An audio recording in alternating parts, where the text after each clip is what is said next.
আসসালামু আলাইকুম প্রিয় ভাই বোনেরা, গত বেশ কিছু বছর ধরে এই ব্যাপার নিয়ে আমি কথা বলে আসছি।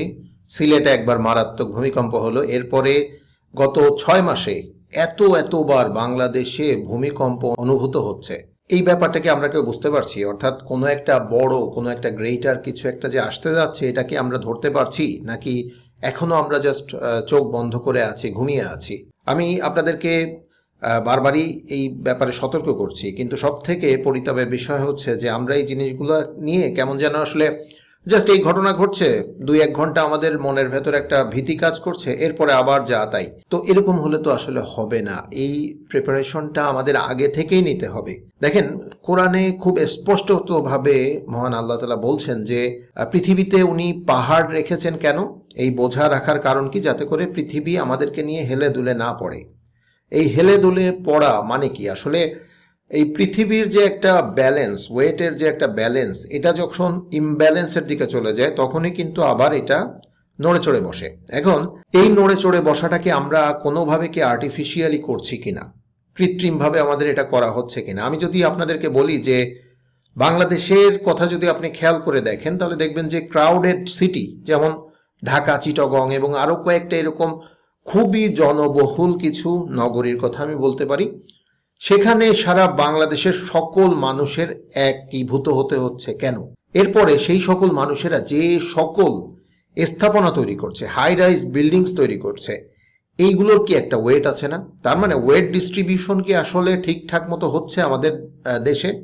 অন্যান্য বিভিন্ন দেশেও একই অবস্থাই হচ্ছে, তবে বাংলাদেশে একটু বেশি করে, কারণ এখানে এত অল্প একটা জায়গার মধ্যে প্রায় 20 কোটি মানুষ।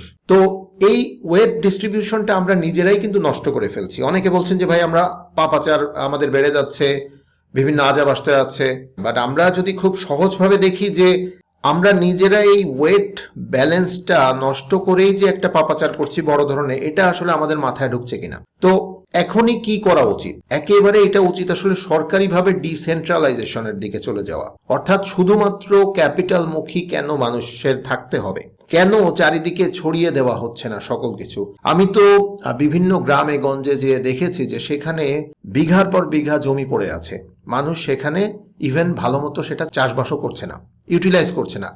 অগণিত গ্রামের ছেলেপেলেরকে আমি দেখেছি কি যে তারা দল ধরে মোবাইল আসক্তি এবং স্ক্রিনে টাইম দিচ্ছে, গেমস খেলছে, অথচ সুন্দরভাবে পরিপাটিভাবে সকল কিছু ইউটিলাইজ করলে কিন্তু অনেক বেশি প্রোডাক্টিভ হয়ে যেত বাংলাদেশ, এবং এটা অনেক অনেক উন্নতি সাধন করতে পারত।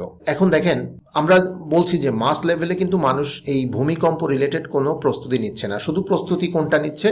যে ভূমিকম্প হলে তখন কি করতে হবে, জাস্ট শুয়ে পড়েন, টেবিলের নিচে চলে যান, দ্রুত বিল্ডিং ছেড়ে চলে যান, বা আশেপাশে উঁচু কোনো ভবন থাকলে তার থেকে দূরে সরে যান। এগুলো তো জাস্ট ভূমিকম্প যখন হয়ে গেল তখনকার পরের কিছু প্রিকশন। তো এছাড়া কি আর বড় কোনো পদক্ষেপ নেওয়া যেতে পারে না? আমাদের কি বলা হয়েছে যে আমরা হাত গুটিয়ে বসে থাকবো? আল্লাহ তাআলা তো বলছেন যে কোনো জাতির ভাগ্যের পরিবর্তন ঘটান না যতক্ষণ না পর্যন্ত ওই জাতি নিজে থেকে চেষ্টা করে। তা আমরা কি আসলে চেষ্টা করছি? আমি কিন্তু আপনাদেরকে প্রায় দেখাচ্ছি যে আমাদের একেবারে মূল যে ক্রাউডেড সিটি, সেটা থেকে একটু দূরে চলে যেতে হবে, অর্থাৎ 15-20 মিনিটের দূরত্বে চলে যেতে হবে।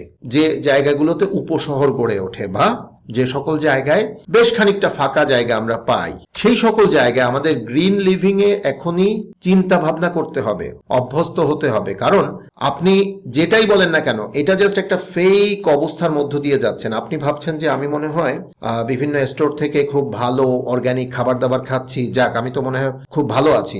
আলটিমেটলি না। আমি আপনাদেরকে এই জিনিসগুলোও দেখাবো যে কিভাবে দাজ্জালিক জীবন ব্যবস্থায় প্রত্যেকটা জিনিসে হাত দেওয়া হয়েছে এবং প্রত্যেকটা জিনিস নষ্ট করে ফেলা হয়েছে। আমি সেই ব্যাপারগুলো আগামীতে আরো দেখাবো।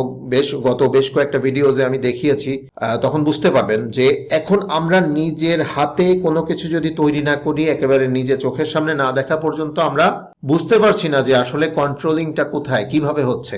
তো প্রিয় ভাই বোনেরা, আমি আপনাদেরকে বারে বারে সতর্ক করছি, এখনো ভাবুন, আগামী 3-4-5 বছরের মধ্যে এরকম একটা ছক এঁকে ফেলুন এখন বিশ্বায়নের এই যুগে, ইন্টারনেটের এই যুগে আপনি যে কোনো জায়গায় থেকে ভালো ভালো কাজ করতে পারেন। নট নেসেসারিলি যে আপনাকে একেবারে ক্রাউডেড একটা সিটির একেবারে জনবহুল একটা জায়গায় থাকতে হবে। তো এটা হচ্ছে আমাদের একটা কি বলে, যে আমি যদি বলি যে এটা একটা সোয়াবের কাজ, আসলেই তাই। কারণ আপনি এক জায়গায় একীভূত হয়ে, পুঞ্জীভূত হয়ে, তারপরে জাস্ট এই ঘটনাগুলো সেই কারণে কতটুকু পার্সেন্টেজ রাখছে কে বলবে? রিক্টার স্কেলে তো শুধুমাত্র ভূমিকম্প কত মাত্রায় হলো এটা দেখতে পারছে, বাট এটার পেছনের রিজনটা কি? হয়তো বলবে যে একটা টেকটনিক প্লেট সরে গেছে বা মুভমেন্টের কারণে এটা হয়েছে। এটা তো খুবই স্পষ্ট তো যে মানুষের ভরের যে ব্যালেন্সিং এটা নষ্ট হয়ে গেছে। ওকে, অতএব এটা নিয়ে ভাবতে হবে, যদিও এটা নিয়ে কেউ কথা বলছে না। প্রিয় ভাই বোনেরা, আমি আপনাদেরকে জাস্ট আবারও সতর্ক করছি, আপনারা এই ব্যাপার স্যাপারগুলো নিয়ে ভাবুন।